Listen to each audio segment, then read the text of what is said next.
As भी possible है वहाँ तक मैं सारी वही जानकारी आपको प्रदान कर रहा हूँ। देखिए, ये अब मैं पूरी तरह से चरी घाटी का जो अंतिम क्षेत्र था घाटी का, वहाँ से मैं अब चढ़ना शुरू किया हूँ। देखिए, यहाँ से बहुत सारे गांव हैं। यहाँ पे एक अंदर में जंगल में एक गांव है, उस गांव का नाम है सड़बहा।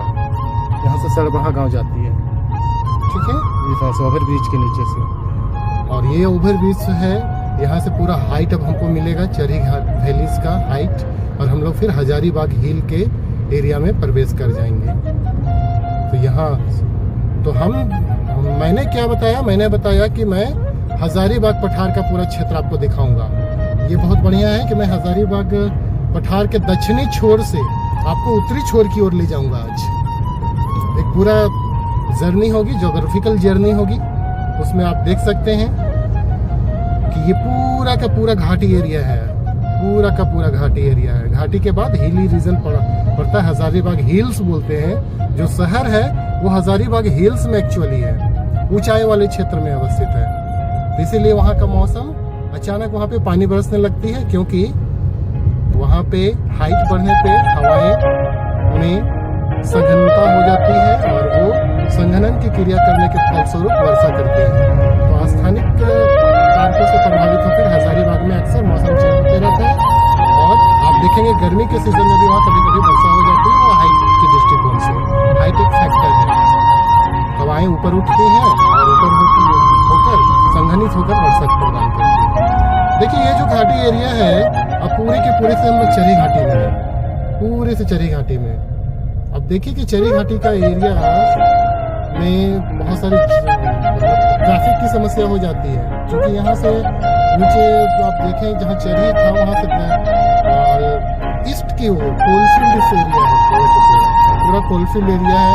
तापिन साउथ, तापिन नॉर्थ, केरला, घाटो और आपका झारखंड साइडिंग बहुत सारे हैं, कोलफील्ड है, सीसीएल के अंतर्गत आते हैं। और आपके वेस्ट बोकारो प्राइवेट कंपनीज है, टाटा जिसका एक्वायर किए हुए हैं, टाटा के द्वारा जिसको मैनेज किया जाता है, वो वहाँ पे चलाती है, कोल निकालती है, वो काम करती है। तो इसलिए वहाँ से कोयला जो लेके आते हैं ट्रक्स, वो ट्रक्स सुबह सुबह उनको ट्रकों को चलने की वजह से ट्रैफिक बढ़ जाता है।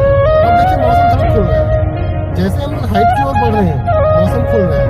हम लोग घाटी में थे तो मौसम पूरा फॉगी था। आप जानते हैं कि लोलैंड एरिया था, इसलिए वहाँ पे फॉगी था। हाइट की ओर जा रहे हैं तो हाइट की ओर थोड़ा धूप निकलने लगा है। ये जो जाम की समस्या है अक्सर यहाँ पे बनी रहती है, अक्सर बनी रहती है जाम की समस्या। यहाँ पे थोड़ा सा ड्राइविंग करने में जल्दबाजी नहीं करनी चाहिए। देखिए, गाड़ियाँ पीछे से हॉर्न दे रही हैं, उन्हें पता है कि आगे गाड़ी है, फिर भी हॉर्न दिए जा रहे हैं। तो होता है अभी के समय में। देखिए, ये चीज़ें जल्दबाजी में इंसान को आगे नहीं चलना चाहिए। हॉर्न दे रहा है, देने दीजिए, अपना काम करिए। देखिए, अब धूप निकल चुकी है, पूरी तरह से धूप निकल चुकी है, पूरी तरह से धूप निकल चुकी है। हम लोग अभी चरी घाटी का ऑन द वे एकदम मिड एरियाज ऑफ चरी वैलीज में है हम लोग, और ये हाइट की ओर हम लोग बढ़ रहे हैं धीरे धीरे। वैसे वैसे आप देख सकते हैं कि धूप खिल रही है। लेकिन देखिए, यहाँ पे एक मोड़ है, इस मोड़ का नाम है यूपी मोड़ बोलते हैं लोग। यहाँ सामने चरी घाटी के सामने एक मोड़ है, उस मोड़ का नाम है यूपी मोड़।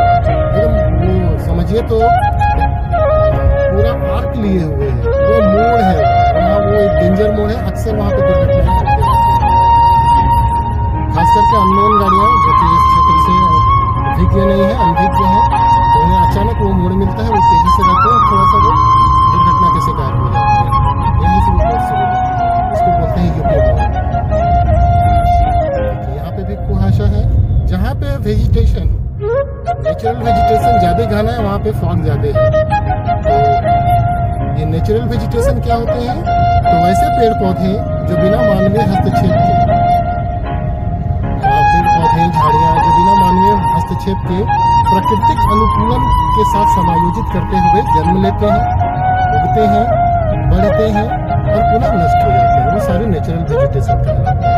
लेकिन वर्तमान में देखिए वो नेचुरल वेजिटेशन नहीं रह गया है। देखिए आप किनारे किनारे देखिए कि ह्यूमन बॉडी द्वारा, हम लोगों के फॉरेस्ट डिपार्टमेंट द्वारा भी कुछ पेड़ पौधों का प्लांटेशन किया गया है, ठीक है। तो उन्हें लगाने हटाने का कार्य वन विभाग ने किया है, लेकिन हाँ फिर भी उसने प्राकृतिक के साथ समायोजन करके अपना बैलेंस बना लिया। अब देखिए पूरी तरह से हम लोग चरी घाटी को चढ़ चुके हैं, अब हम लोग हिल में आ चुके हैं और यहाँ से जो एरिया शुरू होती है, ये इस जगह का नाम है हथियारी। देखिए पूरी तरह से धूप आपको नजर आ रहा है। अब तो अब मैं थ्योरी क्लास में जो पढ़ाता हूँ वो चीज़ यहाँ प्रैक्टिकली आप देख सकते हैं कि हिली रीजन में फॉग का असर नहीं कर बराबर, घाटी क्षेत्र में फॉग ज़्यादा रहता है। कारण होते हैं कि नदियाँ वहाँ पे नीचे उतरती हैं और वहाँ पे फॉग के लिए सारा प्राकृतिक अनुकूलन दशाएं पाई जाती हैं। तो यहाँ से शुरू हो गया, हम लोग एकदम हाइट पे हैं हथियारी में। अब यहाँ से भी आगे थोड़ा सा एक नाला है, तो नाला के पास भी आपको थोड़ा फॉग मिलेगा क्योंकि वो पानी वाला एरिया है, ऑपरेशन हुआ है, तो वहाँ से आपको थोड़ा फॉग मिलेगा। देखिए जहाँ पे आपको वेजिटेशन मिलेंगे, नेचुरल वेजिटेशन मिलेगा, वहाँ फॉग मिलेगा। अभी यहाँ पे एकदम फॉग नजर नहीं आ रहा है, लेकिन दूर में एक नाला है, वहाँ पे थोड़ा सा मिलेगा। यहाँ से थोड़ा सा हम लोग डाउन की ओर जा रहे हैं। तो अब हम लोग घाटी चढ़ चुके हैं, हम लोग हाइट पे हैं, हजारीबाग हिल्स के हाइट पे हैं और इससे भी हाइट में हम लोग आगे जाएंगे जब कन्हरी हिल के आसपास में पहुंचेंगे। तो आप देख लीजिए कि गाड़ियाँ अब जो स्पष्ट दिख रही हैं, वो जो विजिबिलिटी थी 50 मीटर अराउंड एंड उससे भी लेस देन 50 मीटर जो विजिबिलिटी थी, वो विजिबिलिटी अब बढ़ गई है और लगभग 200 मीटर के आसपास तक चीज़ें दिखाई दे रही हैं स्पष्ट। तो घाटी में वो विजिबिलिटी करके ये अभी हम लोग पहुँच चुके हैं डेमोटाल का एरिया। क्योंकि डेमोटाल वाला जो एरिया है इंडस्ट्रियल एरियाज कहलाता है, झारखंड को अलग अलग औद्योगिक प्रदेशों में बांटा गया है। उसमें से बही, हजारीबाग, रामगढ़ का जो इंडस्ट्रियल कॉम्प्लेक्स एरिया है, ये उसमें डेमोटाल एक बहुत बड़ा रोल अदा करता है। यहाँ पे बहुत सारे इंडस्ट्रीज डेवलप हुए हैं बहुत पहले से, ठीक है। ट्रांसपोर्ट सिटी, ट्रांसपोर्ट कस्बा के रूप में भी जाना